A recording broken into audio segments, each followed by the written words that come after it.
प्राचीन समय में एक बहुत विशाल साम्राज्य था जिस पर एक शक्तिशाली बादशाह शासन करता था। बादशाह अपनी दौलत, सेना और शान शौकत पर बेहद घमंड करता था।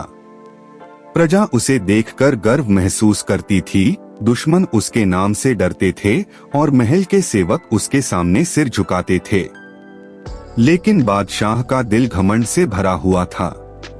वह अक्सर कहा करता कि दुनिया में जो कुछ है वह उसकी इच्छा और शक्ति के अधीन है, किस्मत नाम की कोई चीज होती ही नहीं। उसका मंत्री कई बार उसे समझाने की कोशिश करता। मंत्री एक बुद्धिमान और धैर्यवान व्यक्ति था। वह कहता, जहां पनाह, दौलत और ताकत आती जाती चीजें हैं। असली सच्चाई यह है कि हर चीज अल्लाह की मर्जी और इंसान की किस्मत के मुताबिक चलती है। लेकिन बादशाह हमेशा ठहाका लगाकर जवाब देता, किस्मत मेरे सामने कुछ भी नहीं, मेरे राज्य में सिर्फ मेरा हुक्म चलता है। मंत्री चुप हो जाता, लेकिन मन ही मन सोचता कि एक दिन बादशाह को खुद हकीकत का पता चलेगा। एक दिन बादशाह ने ऐलान किया कि वह शिकार खेलने निकलेगा। सुबह सवेरे दरबार के सिपाही और मंत्री घोड़ों पर सवार होकर जंगल की ओर चल पड़े। बादशाह सुनहरे कपड़ों में, कीमती तलवार और घमंड भरे अंदाज में सबसे आगे जा रहा था।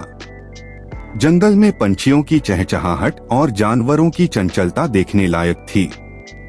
बादशाह ने धनुष उठाया और एक तेज हरिण पर बाण चलाया। हरिण घायल होकर भाग निकला और बादशाह उसके पीछे पीछे इतनी तेजी से गया कि अपने साथियों से दूर निकल गया। रास्ते में एक पुराना बरगद का पेड़ था। उसकी छाया में एक फकीर बैठा रोटी खा रहा था।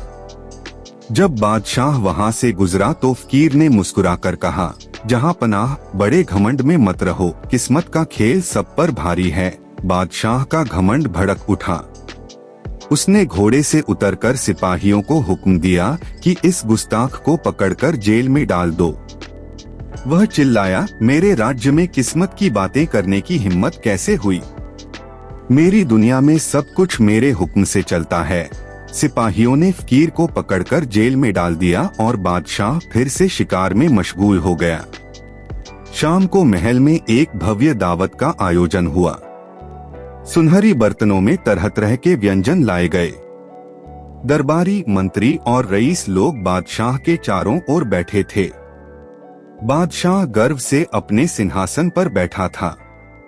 जैसे ही उसने एक निवाला मुंह में डाला,